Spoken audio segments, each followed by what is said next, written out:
All right, so now I'm starting to work on this next scene, which I have an assembly of here, right? I want to talk about a few things when we talk about pacing and kind of rules of thumb, like what to do and what not to do.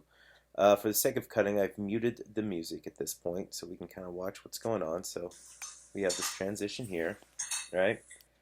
Now we have a bunch of audio we need to fill in, right? Which we have sound effects for, of like the car stopping and the door walking up here because we do not have any production tracks for this, right? We do not have any audio. So we're going to have to recreate it with sound effects, which we should have sound effects for walking and everything, right? Great.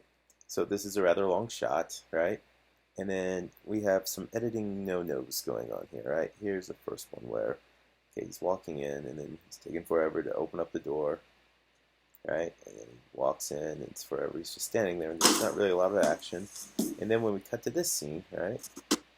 We cut with him coming in, and we have a few frames of it, of him walking in. And as you can see, it doesn't really work. It's just really long because we have a long time without the actor actually in the shot, right? So what we can do is we can cut this down a little bit, right?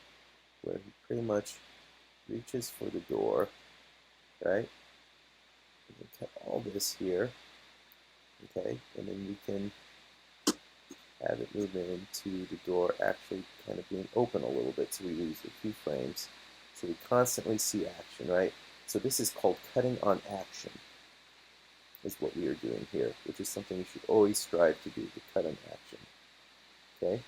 So if you don't cut on action, what's going to happen is that this is not going to work as well, okay, as you saw. So I'm going to go ahead and do this. As you can see, it should be a smoother transition here. Door, and then he walks in. Things are happening faster. Now for this next cut, I have the same problem, right? Where he walks out, and we have no actor. And we have no actor again, then he walks in, right? It's not long, but as you can see, we have about a second or so where we don't have the actor in the shot. Now, what we can do to have this more natural and be more invisible is, once again, we're cutting on action. So as he's walking out here,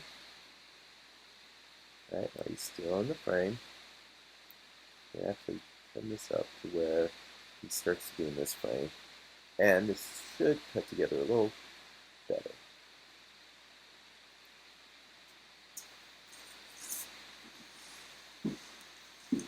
See, there we go, because he's in the shot the entire time.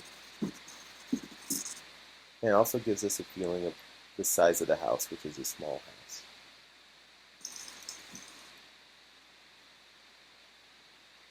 Okay? So when we cut like this is what we want to do. We want to cut on action, right? And we do not want to have a time where an actor is just not in the scene, because it's really dead space and it really feels clunky and it slows the film up. Now, this is just a rule of thumb. Sometimes when you're doing advanced editing, perhaps there's a reason why you don't have the actor in the scene, and maybe that's to focus on a particular object, right? To focus on the environment or something like that. But we simply just have the actor walking through the scene, so we want to keep uh, the cut on the actor the entire time.